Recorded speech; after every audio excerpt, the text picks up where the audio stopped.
Okay, so thank you, B. I always call you Beth. I've got used to calling you Beth now. But Thanks, thank you B. so I don't mind. thank you so much for coming in to do this. We're all about the gut now. We're working on the gut quite extensively, and you're a gut specialist, and I know you work a lot with that. So we'd really, really value your input and whatever info you've got to share with us today. So I'm so happy you're here. I'm really pleased to introduce you to everybody. Let me hand it over to you, and you can tell everybody, you introduce yourself, and then we can do however your presentation is. Sure. Okay. So, hi everyone. Lovely to meet you all tonight. My name is B Innes from Healthy Bee Naturopathy. I have a little bit. I'll tell you a little bit about my backstory. So, when I was 24, I got a virus. That was preceded by a lot of gut health issues from about 18 onwards, that I ignored. And then when I was 24, I got this virus, and the virus put me in bed for 8 years, and I lost from 24 to 35 of my life to chronic illness, basically. I was diagnosed with ME and fibromyalgia, which I later found out through this job that I do now, was Lyme disease and mold exposure. I am absolutely passionate about the gut because that's where my situation started. It gave me I tried so many things, and the only thing that really helped was naturopathic nutrition and functional medicine. And that was what got me back to life. And that's when I retrained, I qualified in 2015. So I've been in clinical practice 10 years now. And I see anything and everything. But my specialist nerdy subject is gut health. I love it.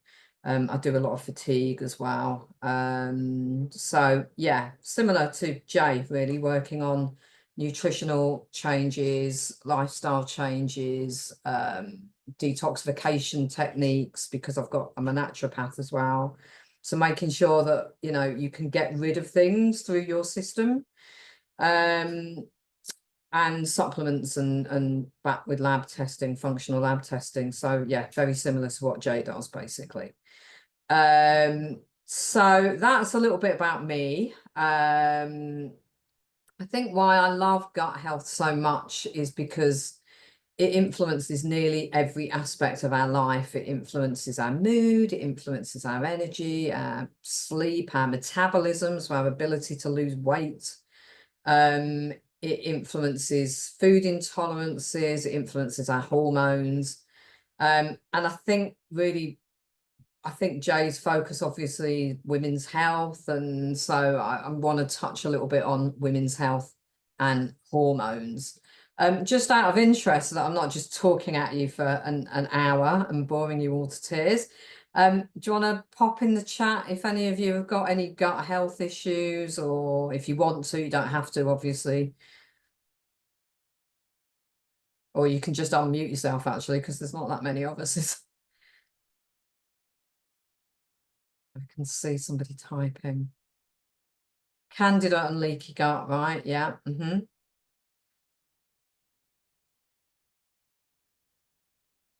Thanks, Rima. Leaky gut, yeah. And you can't have a food intolerance without having leaky gut. Candida, another Candida person. Any more for any more? I'll let you keep an eye on the chat, Jay. Okay, so thank you for sharing that. That's really interesting. For me, it's all about why do these things happen in the first place? So I'll touch a little bit on the gut microbiome. This may be new to you. You may be totally genned up on it through Jay already. I don't know. So I'm just going to put it out there, and hopefully you'll have some useful stuff to take away at the end. So your gut microbiome, trillions, it's like a living ecosystem. So you've got trillions of bacteria, you've got trillions of fungi, we've even got parasites and viruses that live in us that are supposed to be there. They're part of that ecosystem. The problem is when they go out of balance, and some can overgrow, some can come in that you don't want there at all. So it really is about balancing that ecosystem. And the gut microbiome, I'm sure, have you heard the phrase that 80% of immunity is in your gut? Have you heard that before? No. Okay. So your gut bacteria govern your immune system. They're your first line of defense is your gut. When you eat when anything enters your system, your gut, I like to show pictures. There'll be more pen demonstrations as we go through. So your gut is like a tube that runs from your mouth to your anus. And that tube is lined with cells, and inside it's lined with mucus. And obviously, when you've got leaky gut, that lining becomes permeable. And then all of this outside is your bloodstream. So when you've got leaky gut, bits of undigested food, bits of bacteria, bacterial toxins, they can all get through that lining because it's become permeable and into the bloodstream and trigger an immune response. Have you come across that kind of explanation before? Yeah. I've got some nodding. Yes. Right. Brilliant. Oh, somebody with IBS as well. Right. I'm going to touch on IBS actually. So if I forget, please remind me. But just to say for now, 60% of IBS is caused by something called SIBO. Have you heard of SIBO? Whoever typed in IBS. Yeah. It's where, if you don't know what SIBO is, that ecosystem in your large intestine, those bacteria can overgrow into your small intestine. And then when you start to eat food, thank you, Yasmin. When you start to eat foods like that are for what we call FODMAPs, they're fermentable carbohydrates. When you start to eat FODMAPs, your bacteria in your small intestine that have overgrown and shouldn't really be there start to break down those carbohydrates. And as a result, they start to produce gas as a byproduct. And that gas is what leads to bloating, stomach cramps. It can lead to fluctuating diarrhea or constipation, basically your IBS symptoms. So at least 60% in research of IBS is shown to be caused by SIBO. Candida, also another driver of IBS. So good to kind of rule that out as well. But SIBO is one of my nerdy subjects. I do a lot of SIBO. So, right, let me just hand back over to my notes. Bear with me one sec. I've just lost them. There they are. So, yeah, your immune system is in your gut. The bacteria in your gut govern your immunity and your response to your environment and the things that you eat, etc. Your gut bacteria also, have you heard of the gut brain connection? Give me a nod or a yeah.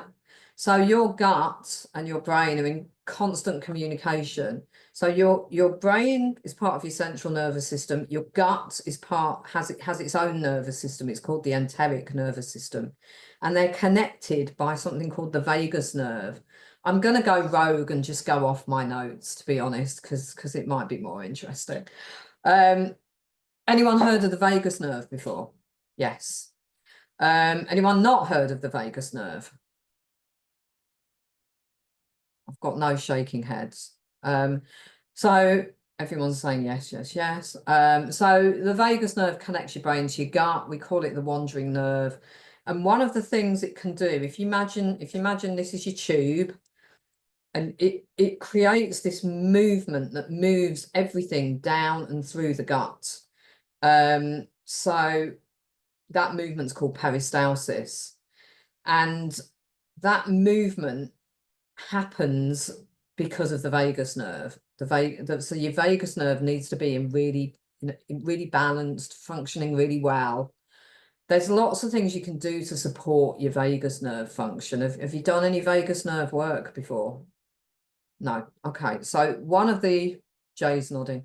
One of the most amazing ways to balance your vagus nerve or to modulate your vagus nerve is alternate nostril breathing. Have you done any alternate nostril breathing?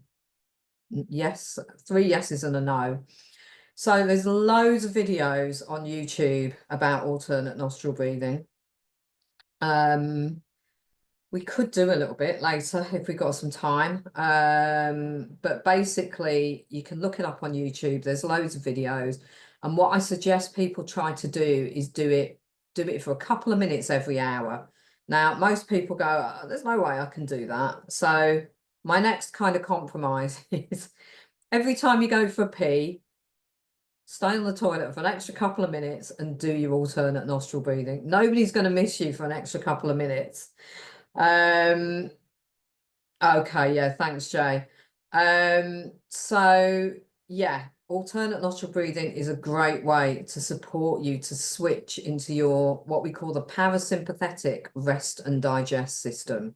So you've got 2 nervous systems. You've got your parasympathetic, which we call rest, digest, and repair. And then you've got your sympathetic nervous system, which is the one that we go in when we're stressed, fight and flight. And we need to be able to switch between the two.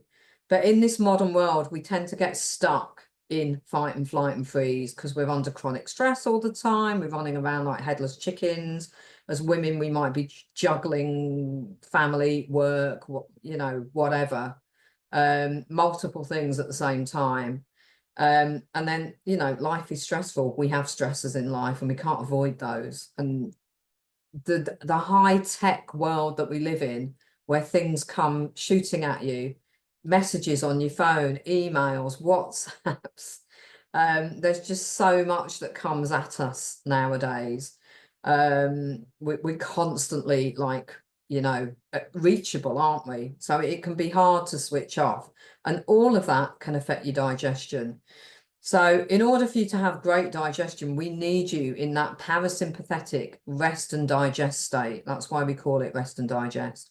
And what the alternate nostril breathing does is it basically helps to remind your brain throughout the day as your stress levels are increasing. And I'm thinking about this myself, should have done it today.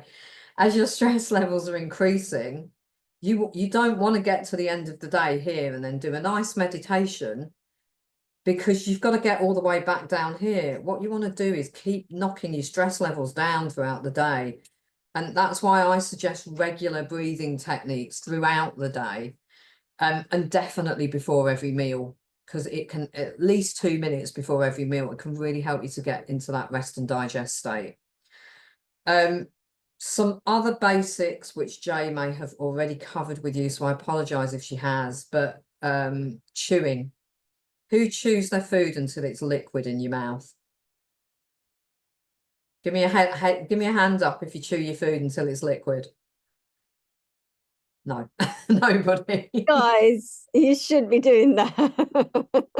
I am practicing it, so I am more conscious of it. I'm not saying that I do it all the time, but I am very more conscious of doing that. Yeah, definitely. Brilliant. I always remember what my tutor said to me, and she said, does your stomach have teeth? And I'm like, no. So what we actually say is 20 times per mouthful. 20 times. It actually takes me longer than that. It takes me about 30, but like 20 times per mouthful, so that you, when you bite down, you start to release digestive juices. You start to release something called salivary amylase. So that practice of biting down stimulates that release of those digestive juices. And what that does is it coats the food and starts to break down the carbohydrates, especially if you've got IBS and you may be reacting to certain carbohydrates. Imagine that is your food. You've swallowed it whole. You've inhaled it, if you like. Your gut has to try and break down all of that. Your digestive enzymes have to try and break down all of that. If you're chewing it really well, and you've got much more surface area for those digestive enzymes to work on if you've chewed your food, and that will really, really help to get your gut back into balance and to help you to digest that food better. Because the reason that we get things like candida and leaky gut, they all start with digestive capacity to start with. So my ground zeros, I'm just going to give you some tips here.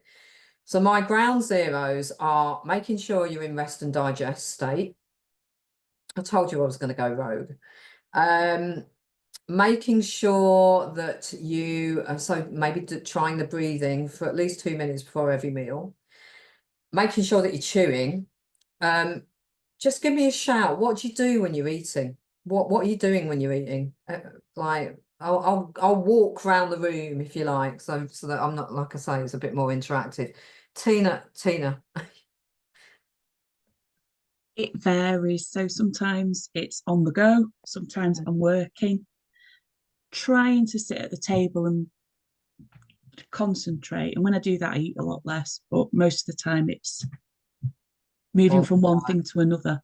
Yeah. What about you, Catherine? I feel like doing the work with Jay is I really do try my hardest now to sit with my meal and have no distractions. And I've got to a point where I'm actually looking forward to do that. It's my time, you know. So, but it has been a practice and still is. Yeah. Amazing. Rima? My nighttime is always sitting down with the family and we eat. And then the lunch times are usually in front of the TV, but trying to chew, trying to remember to chew. I'm going to give you a tip in a minute. Right. And Yasmin? Hi there, guys. Nice to meet you all. Yeah, I mean, I've sometimes done mindful eating because I've been told that you can really kind of savor the food a lot if you just concentrate on what you're eating. Mm-hmm. And it's a big difference because you enjoy the food that much more when you do that. I'm that on occasion, not like I do it every day. I didn't know the rule about chewing your food until it's liquid form. I've never heard of that in my life. I'm not a fast eater by any means. Definitely there's people around me that like swallow their food and gulp it, and I'm not like that.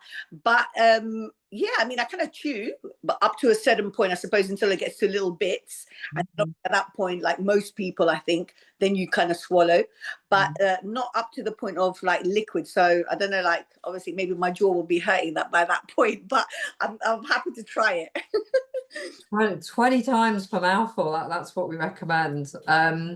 So I remember when my tutor first said to me, don't eat distracted, because it puts you in fight and flight if you're on the go, and then you can't digest. So that she said, like, eat with no distractions, no TV. And the thought of that horrified me because it was such a habit. It was my downtime eating in front of the TV. And another thing that was interesting that we learned was whatever's going on in the TV, your body thinks that's happening to you. Your brain doesn't go, oh, it's EastEnders, that's on the TV. It triggers into that. Whatever stress is going on, the news is another one. Everyone sits down and watches the tea while they're eating the news. So if you really can't get out of the habit of watching TV, what I used to do when I was at work was I'd go onto YouTube and put in marine aquarium, and I'd see all of these fish just like floating around really beautifully. And that would really chill me out because I felt like I needed to look at something while I was eating. So what I do now is stick a bit of dinner jazz on and, and light a candle and sit at the table. And it's a really, like you were saying, Catherine, it's your time then. It's an experience that you're savouring and enjoying. And the odd time when I do end up sitting in front of the TV, because we don't do everything perfectly, is I notice that I enjoy my food less and I taste it less as well. So yeah, so that's some of my top tips, my ground zeros. And my next ground zero, which is probably my first ground zero really, is hydration.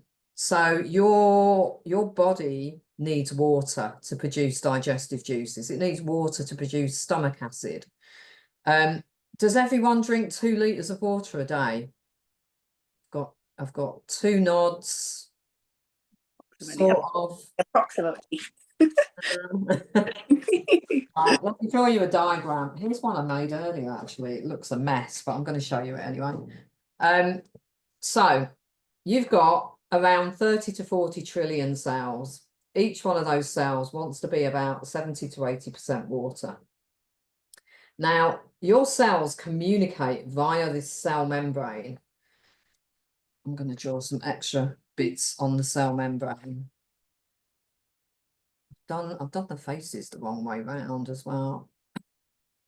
Right, your cells communicate via this cell membrane. So they send your brain chemicals via the cell membrane. These are your hormone receptors. They don't really look like fried eggs. This is just my very basic picture.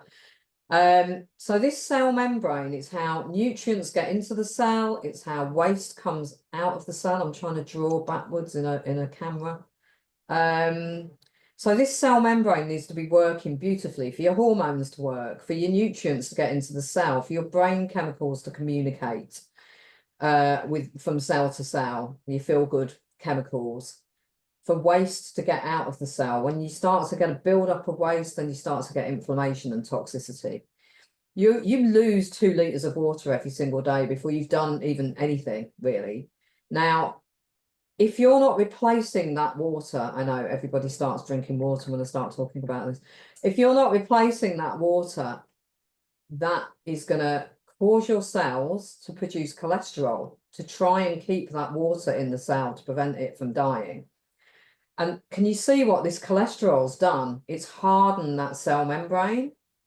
So what do you think that means for your receptors, your nutrients, your waste, your neurotransmitters? What do you think is going to happen? Is that building up toxins and weakening the immune system? Built toxins are going to build up because waste can't get out as effectively. Nutrients can't get into the cell. The hormones can't work as well because these hormone receptors, they sit on your cell membrane. So the cell membrane has to be working well for your hormone receptors to be working well. The other thing I would say is if you're on a desert island and you've got no water coming, how do you think you're going to feel mentally? Answers on a postcard. Drained. Drained, yeah. Drained. How else do you think you're going to feel mentally? Fatigued. Yeah. How else? Emotionally. Overly emotional. Yeah. So you're on a desert island and you don't know where water's coming from. How else do you think you're going to feel emotionally or mentally? Anxious. Yeah. Scared, fearful. So your cells are like a mini version of you. So whatever your cells are feeling, you're going to be feeling. So if your cells are feeling dehydrated and anxious, you're going to be feeling anxious. Also, if they're feeling dehydrated, they're going to be cut off from one another because that cell membrane's become hardened.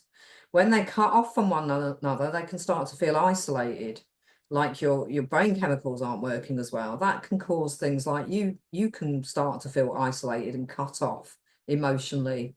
So water is not just about, we all know we need to drink water, but we don't often know why. And water makes just about everything in your body. Even your bones have a percentage of water in them. So important. The other thing that I would say about water, and this is my ground zero for gut health, is, and Jay may have shared this with you already, I don't know, is drinking your food. Hi, Deborah. Eating your food away from liquid. Have you heard that before? Yeah. Some people yes, some people no. So ideally, what I say to my clients is no fluids within the 30 to 45 minutes before you eat your lunch, breakfast, dinner, and no fluids within an hour afterwards.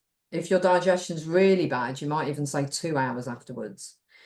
Why? Because it dilutes your digestive juices. It can change the the acidity of your stomach acid. It basically weakens your digestive capacity, drinking with your food. And lots of people drink with their food. Do you all drink with your food? Yeah. To be honest, I wouldn't be able to eat without drinking. Okay. I literally would not be able to do it. So that makes me wonder if you've got something going on there that means that you've got food intolerances that make your throat drier if you're not drinking. Potentially. Maybe I've definitely got the IBS, so we're exploring at the moment with Jay what's going on with me. Mm-hmm. I have a client, or had a client that had eosinophilic esophagitis, and they could not eat without drinking because the food would actually get stuck, and then they'd have to vomit to get the food back up. And eosinophilic esophagitis is caused by food allergy, it's an immune response basically, that then causes these little immune cells to build up in your gut lining and narrow the tube. It narrows the actual digestive tract. And that was what was going on with him. So that was what I thought of when you said that. But ideally, especially with IBS, if it's just a habit, if you can try and train yourself out of the habit of drinking when you eat, that's going to help your digestion. And I've even had people, I go into organizations and deliver like lunch and learns and pop-up health clinics. And on one of my pop-up health clinics, somebody said to me that tip about bloating and water and eating with your food, drinking with your food. I keep saying eating, it's been a long day. They said it's got rid of my bloating. Bloating's completely gone. I'm not saying it's that easy. It's not always that easy, but it can be something that simple. So yeah, so that's my other top tip. I've given you my top tips first, really. I've just got completely rogue. So how long's the session, Jay? Is it a full hour? It's an hour, but you can take as long, like if you want to finish earlier, about 45 minutes, that's fine too, whatever suits you. So it's fine. So we talked about the gut-brain axis. We talked about the gut microbiome.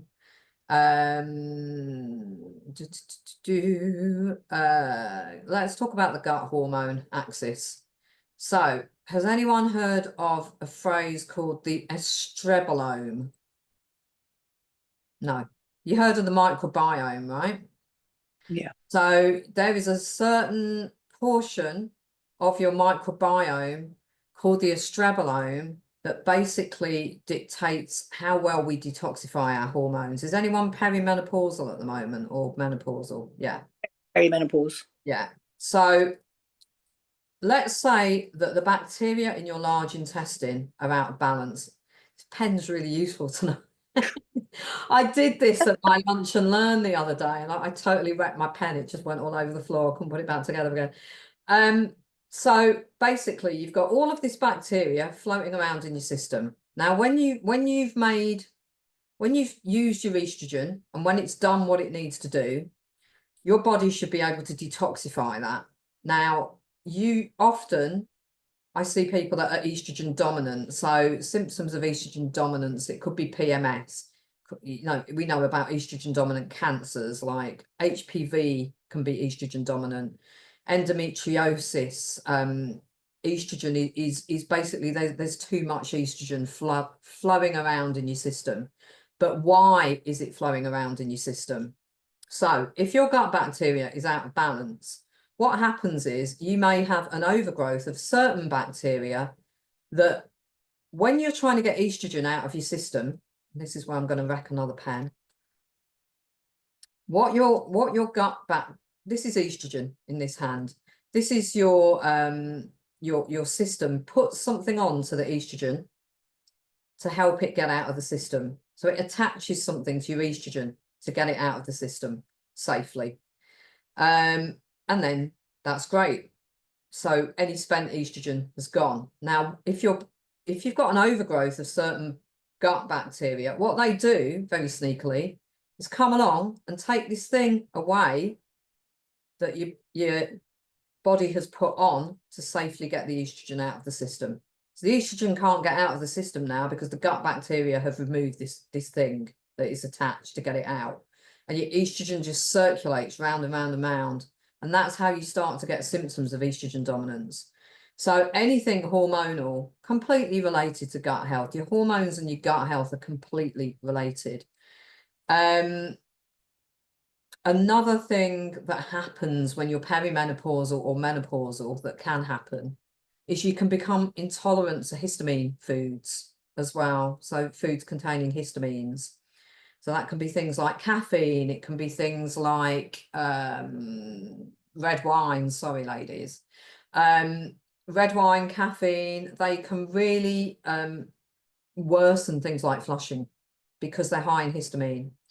And flushing on its own, even before you've gone through the menopause, can be a sign of histamine intolerance. So I had a client who had acne rosacea.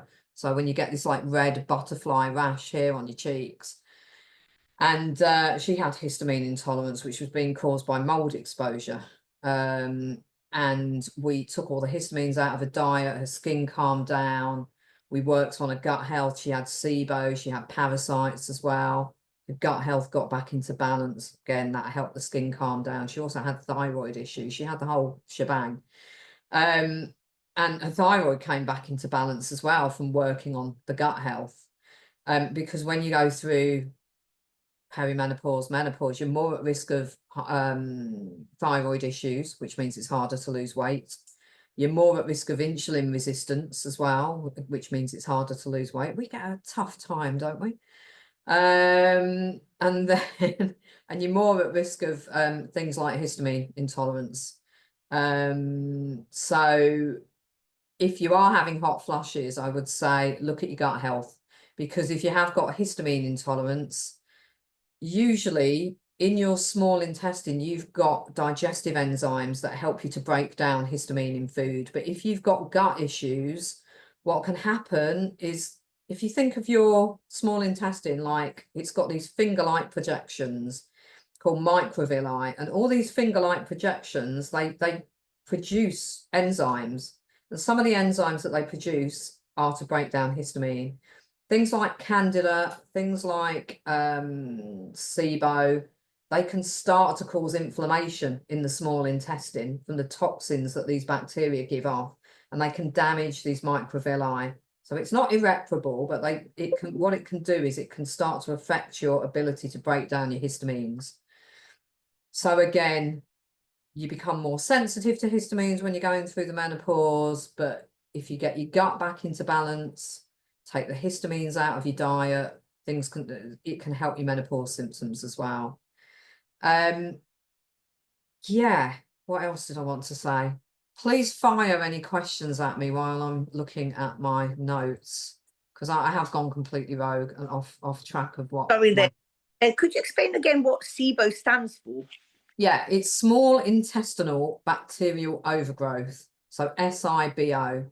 And it's where the bacteria in your large intestine have overgrown into your small intestine. And then when you eat things, fermentable carbohydrates usually, FODMAPs, they're also known as,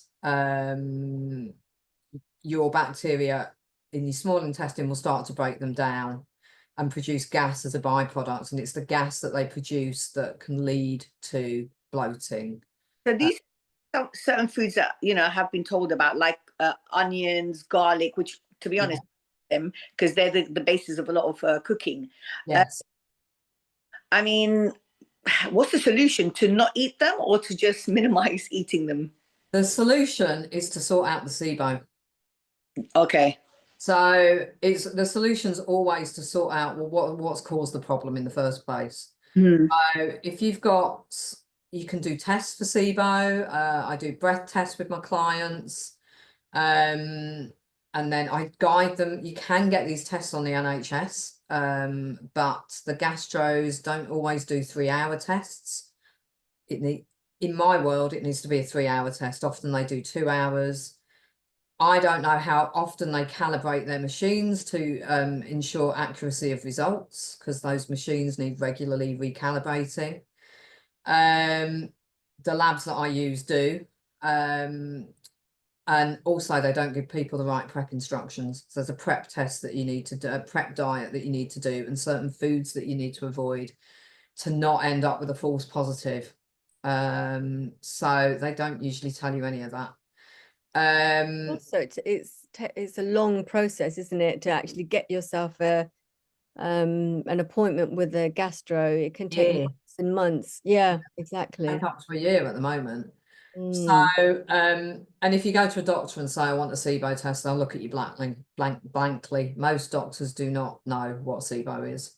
Some gastros do now, which wasn't the case 10 years ago. And there's still some gastros that don't, but most do nowadays. And then it's dealing with the SIBO, finding out what sort of SIBO you've got. There's 3 different types. There's bacteria that produce methane gas. So we call that intestinal methanogen overgrowth, or EMO. There's bacteria that produce hydrogen gas. So that's hydrogen dominant SIBO. And then there's bacteria that produce hydrogen sulfide gas, which we call hydrogen sulfide SIBO. And the treatment, when I say the treatment, because we're natural health practitioners, we're not allowed to say we can treat, but the protocol, if you like,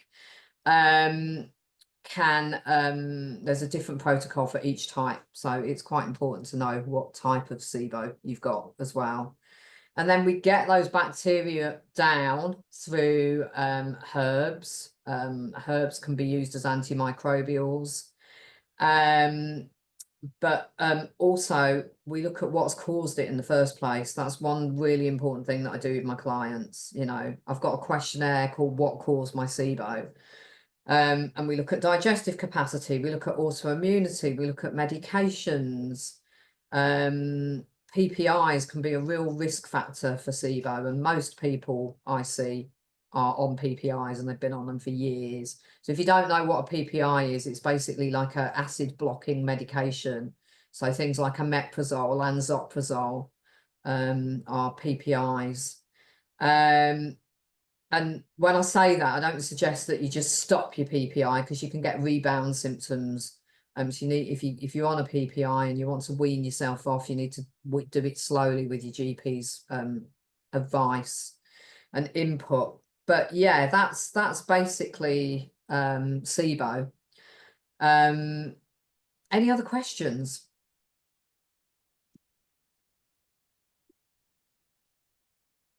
Right. You said, you were talking about histamine. What food have that in them? Lots of foods. Sorry. So tomatoes have a really high in histamine. Avocado. There's also foods that are called histamine liberators. Spinach is high in histamine. Aubergines are high in histamine. Olives are high in histamine. Cheese high in histamine. Some of the nuts, like almonds. Yeah. There's lots and lots of foods that are high in histamine. So what I do with my clients is basically give them a histamine friendly meal plan, or give them ideas of recipe ideas to help to cut down histamines. Because when you give somebody a list of foods, they're like, what am I going to do with that? I can't. How can I just not eat that? Some people are really creative, actually. And I have to say, as a nutritionist, I'm not a lover of cooking. I've got more into it, but I just want something that's quick and easy. So my recipes are quite bodged together. Some nutritionists love to sit down and make wonderful recipes that take hours to cook. I'm like, do you know what? Let's just get it done and get it eaten. So yeah, so that's me. Any other questions? Like histamine is like it's like an allergic reaction. How is that in food? I'm not understanding, because I'm thinking, when you have like a sting of a mosquito, then you flare up. So how is a histamine infused in the food then, like to give you that reaction? So foods contain histamines naturally. They contain amines. Amines are just like a chemical, if you like, in food. And there's different types of amines, and histamine is the one that most people tend to react to, especially people that get migraines. Often I see people, you know, if you put somebody with a migraine on a low histamine diet, it can really help. So yeah, so the food contains amines, and then your body is not breaking them down effectively, and that could be because these microvilli in your small intestine have been damaged by inflammation from candida or SIBO or whatever's going on in there. Or it could be that genetically you may have a genetic variant that means you can't break down histamine as easily. Some people have a genetic variant. And then there's things you can do to support the clearance of histamine. There's certain supplements you can take to support the clearance of histamine. I tend not to give supplement advice on calls because I don't know what medications you're on. I don't know your history. And I see people come to me with all sorts of, like, we've all got like a supplement graveyard, right? A cupboard full of supplements where we don't know why we bought them. We don't actually know what they do. We stopped taking them. It was something we read online and we tried, and we like, yeah, move on to the next. I've got one. Basically, I see clients who are on supplements that interact with their medications, and they've just gone online, Googled, they've not checked any interactions. So yeah, I tend not to give supplement advice on calls because I need to be consulting with the person. But there are supplements that can support histamine clearance in the body. So that if you have got a genetic variant, it's you know, it's not game over. There's things that we can do to mitigate that. Interesting. Yeah, definitely very good. Any other questions? How do you like maintain sort of good gut health, I suppose? Great question. You know, after a protocol, you know, it finishes, then you go crazy. No, I'm not going to, Jay, don't worry. But you know, yeah.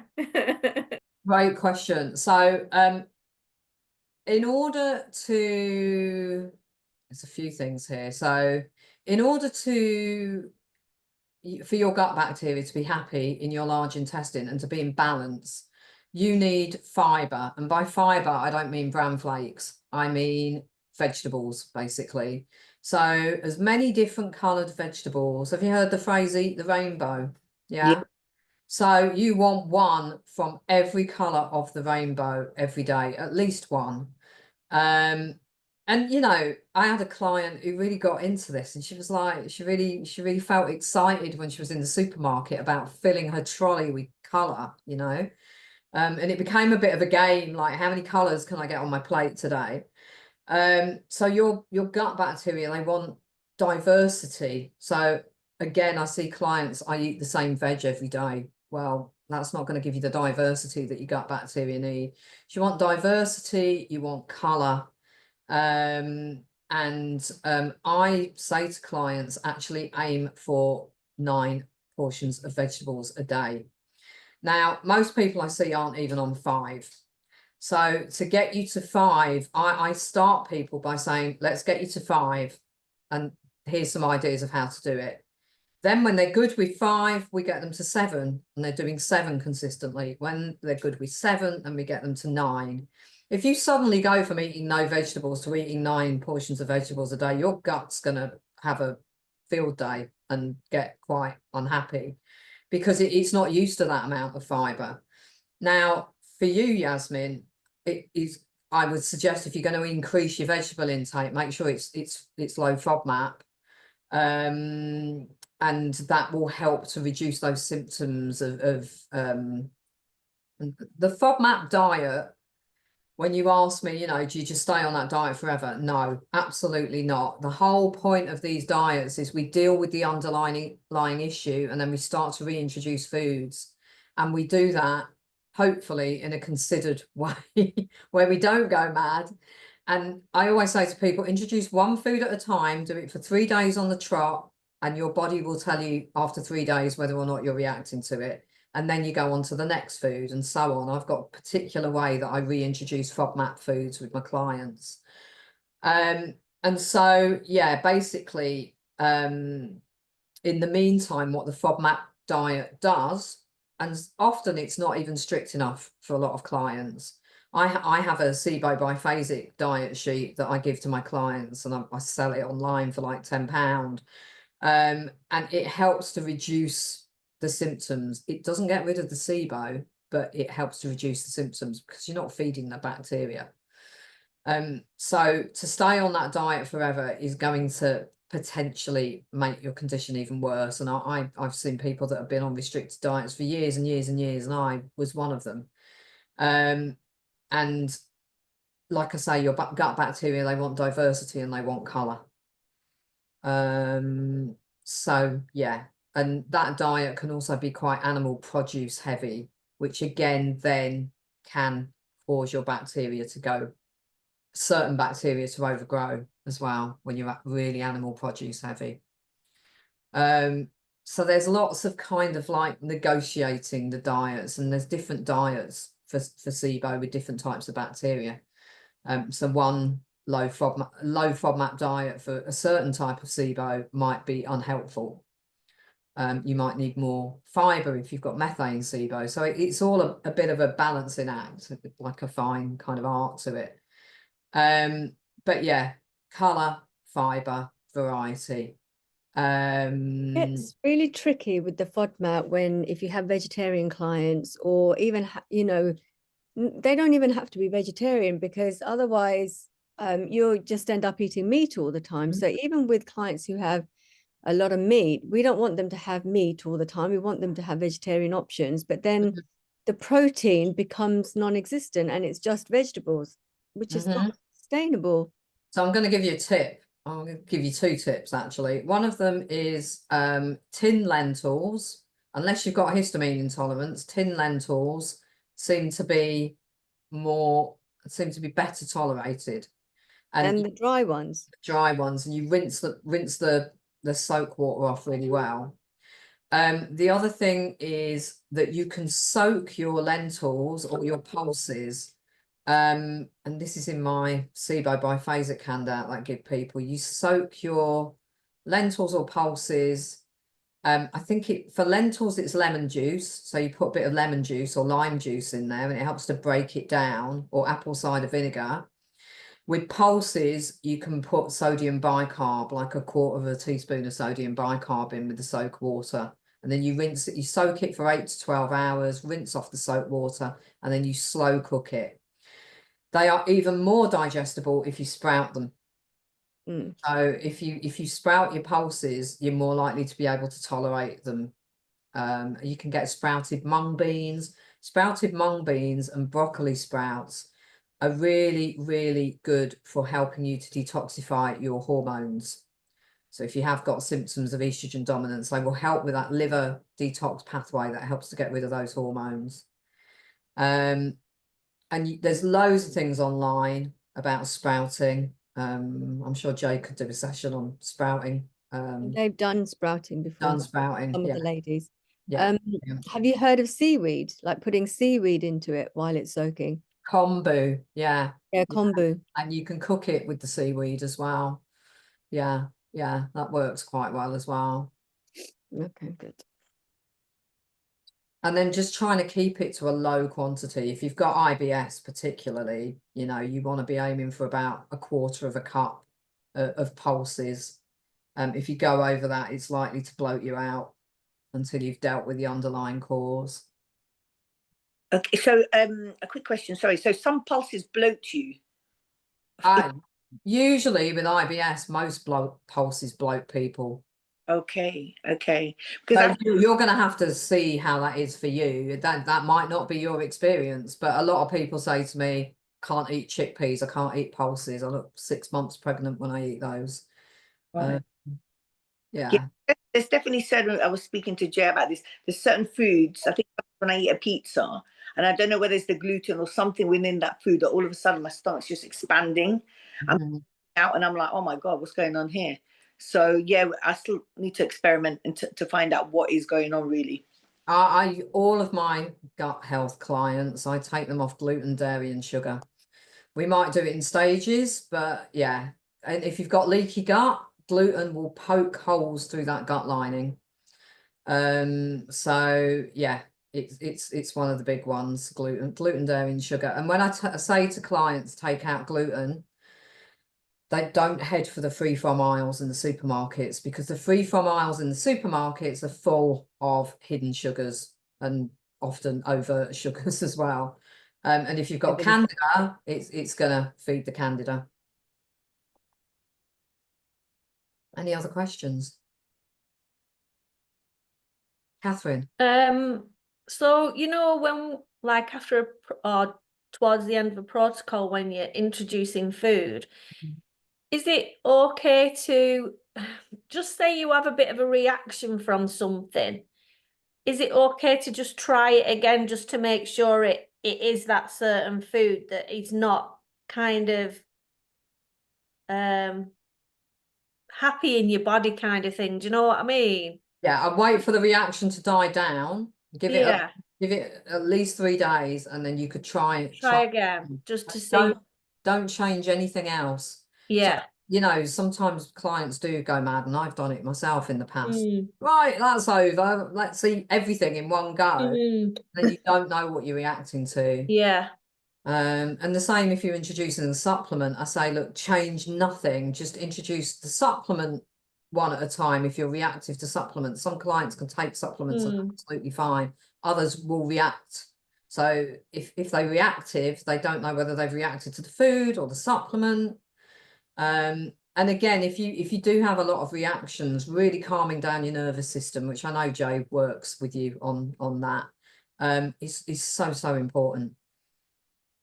And there's an app, actually. I sell a device. It's called the AlphaStim, and it modulates your vagus nerve. You basically attach it to your earlobes, and it puts a little tiny electrical current. Has anyone heard of Sensate? There's different things that do this, and this is the one that I sell, and I use it on myself as well. And it gives a little electrical current into your earlobes, very tiny. You can barely feel it unless you turn it up really high, and it will help to modulate your vagus nerve. And they actually use the AlphaStim. There's a lot of research behind it, and they can use it for anxiety on the NHS. There's an app as well called the Nerva app, Nerva, which has had clients have had a lot of success with as well. But what I've heard people say is you have to be consistent with it, you know. And it works while you're using it, and then, you know, if you're going off and getting really stressed in between using it, you're kind of counteracting. So yeah, we've got 4 minutes left. Any last burning questions?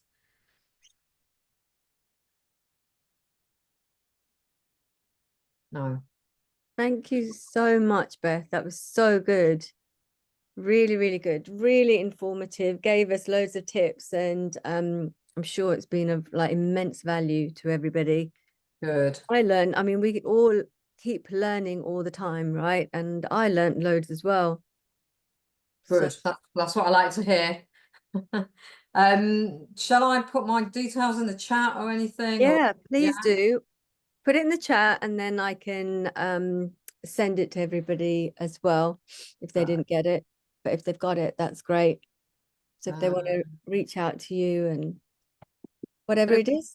Loads of there's loads of things on my website, and there is a free Get Your Gut Right ebook, or Fix Your Digestion Naturally ebook, which will also sign you up to my newsletter. So if you go on my website, which is healthybee.co.uk, I've given you the link for the Sugar Solution ebook, which will also do the same. It will sign you up to my newsletter. But there is one on there about digestive health as well. It's called Fix Your Digestion Naturally. Sorry, can you send that through in a link, like on a message, just so we can see how? Yeah, I'm going to put it in the chat. Thank you.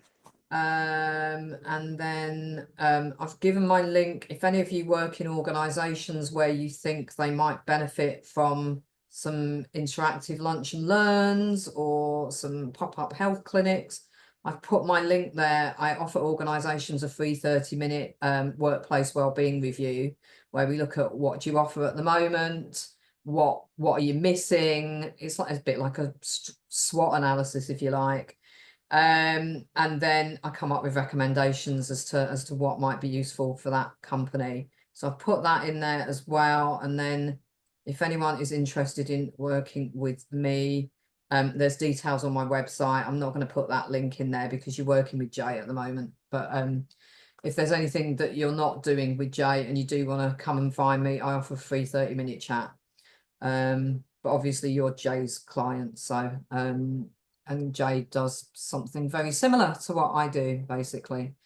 So so that's me. I put my details in the chat, and lovely to meet you all. I have to cook my tea now, and then I'm going to my African drumming class, which is every Tuesday night. I've been learning the djembe for 2 years, and it is amazing. If you've never tried drumming, it's such a stress reliever. You just don't think when you're doing it, you just, because you've got to concentrate on what your hands are doing. It's not great for your hands, but it's great for your mental health. Fantastic.